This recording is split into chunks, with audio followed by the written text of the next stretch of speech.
नाजरीन इकराम, आज हम आपके सामने एक ऐसे मसले को डिस्कस करने जा रहे हैं जिसको लेकर के हमारी आवाम में बेशुमार गलत फहमियाँ मौजूद हैं, जिसकी वजह से लोग जो हैं फातिहा दुरूद से भी दूर हो जाते हैं।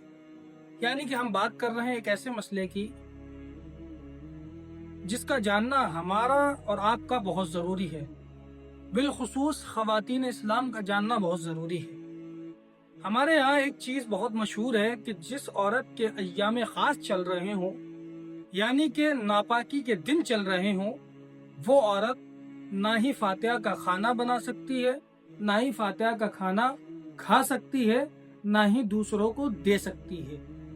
इस मसले की हकीकत क्या है जान लीजिए। ये सरासर जहालत है और इसका शरीयत से दूर दूर तक कोई ताल्लुक नहीं है।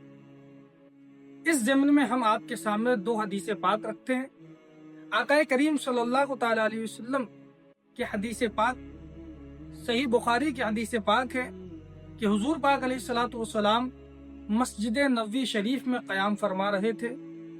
आकाए करीम सल्लल्लाहु ताला अलैहि वसल्लम का घर जो है वो मस्जिद नबवी शरीफ से लगा हुआ था। हुजूर पाक अलैहिस्सलातु वस्सलाम ने खिड़की से अपना सर निकाला और हजरत आयशा से फरमाया, आयशा मेरे सर को धो दो। हजरत आयशा रदी अल्लाह ताला अन्हा फरमाती, या रसूल अल्लाह सल्लल्लाहु ताला अलैहि वसल्लम, मैं हालत नापाकी में हूँ। हुजूर पाक अलैहिस्सलातु वस्सलाम ने फरमाया, आयशा तुम्हारी नापाकी तुम्हारे हाथों में नहीं है। एक और हदीस पाक में आता है कि हुजूर पाक अलैहिस्सलातु वस्सलाम और हजरत आयशा रदी अल्लाह ताला अन्हा बैठ करके खाना खा रहे हैं। गोश्त का एक टुकड़ा जिसको हम और आप चाप कहते हैं, वो हुजूर पाक अलैहिस्सलातु वस्सलाम को बहुत पसंद था। हजरत आयशा फरमाती है कि मैंने उस चाप को उठाया और अपने दांतों से लगा लिया। जैसे ही दांतों से लगाया, हुजूर पाक अलैहिस्सलातु वस्सलाम ने वो चाप का टुकड़ा मुझसे ले लिया और वहीं से, जहां से मेरे दांत लगे थे, वहीं से खाना शुरू कर दिया। मैंने फरमाया, या रसूल अल्लाह सल्लल्लाहु ताला अलैहि वसल्लम, मैं हालत नापाकी में हूँ। नबी पाक सल्लल्लाहु ताला अलैहि वसल्लम ने फरमाया, ए आयशा तुम्हारी नापाकी तुम्हारे दांतों में नहीं है।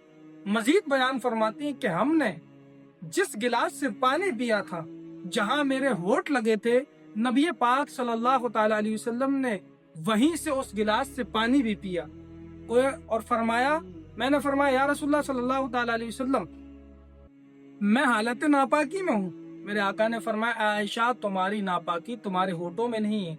गोया कि इन दोनों हदीसों से हमें मालूम होता है कि जब भी औरत हालत नापाकी में होती है या खास में अय्याम खास में होती है, तो जब भी वो खाना बनाती है या खाती है तो उसकी नापाकी उस खाने में नहीं आती है। इस हदीस पाक की रोशनी में ये मसला एकदम वाज़ेह होता है कि औरत हालत नापाकी में खाना खा भी सकती है, बना भी सकती है और दूसरों को दे भी सकती है।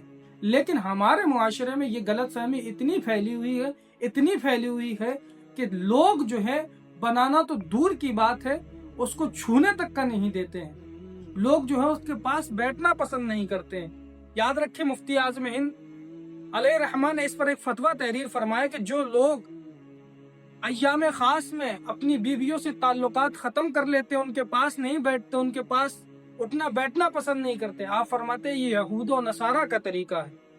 बल्कि हर वो काम जायज है सिवाय हमबस्तरी के। हालत नापाकी में औरत खाना बना भी सकती है, फातिहा का खाना खिला भी सकती है, खाना चख भी सकती है। सिर्फ वो एक काम नहीं कर सकती, वो खुद कलाम पाक पढ़ करके फातिहा नहीं दे सकती, उसके अलावा सारे काम कर सकती है। तो गोया कि जो हमारे जहनों में ये फितूर है, ये गलत फहमियां हैं, हमें ये खत्म करनी पड़ेंगी और हमें जो है सही मायनों में शरीयत मुस्तफ़ा सल्लल्लाहु ताला अलैहि वसल्लम को सीखना पड़ेगा। याद रखें, मजहब इस्लाम दुश्वार नहीं है, मजहब बहुत आसान है। मजहब इस्लाम सबसे आसान मजहब है। इसमें दुश्वारियां हमने अपनी लाइल्मी की वजह से पैदा कर रखी हैं। गोया कि हमें और आपको चाहिए कि हम मजहब इस्लाम को सीखें। हुजूर पाक अलैहिस्सलातु वस्सलाम की शरीयत क्या कहती है, हमें उसको जाने, उसके बाद कोई काम करें। आज हमारा माशरा जो है इल्म से कोसों दूर है। आज हमारा मुआशरा शरीयत से बहुत दूर है। हमें और आपको चाहिए कि अपने रोजमर्रा के मसाइल तो कम से कम हमें मालूम होना चाहिए। अल्लाह रब्बुल इज्जत की बारगाह में दुआ है कि मौला ताला हमें और आपको صحیح معنوں میں دین اسلام صلی اللہ تعالیٰ علیہ وسلم سیکھنے اور سکھانے کی توفیق عطا فرمائے۔ اگر آپ کو یہ ہماری ویڈیو پسند آئی ہو تو چینل کو سبسکرائب کریں، مزید معلومات کے لیے ہمارے چینل سے جڑے رہیں۔ السلام علیکم ورحمۃ اللہ۔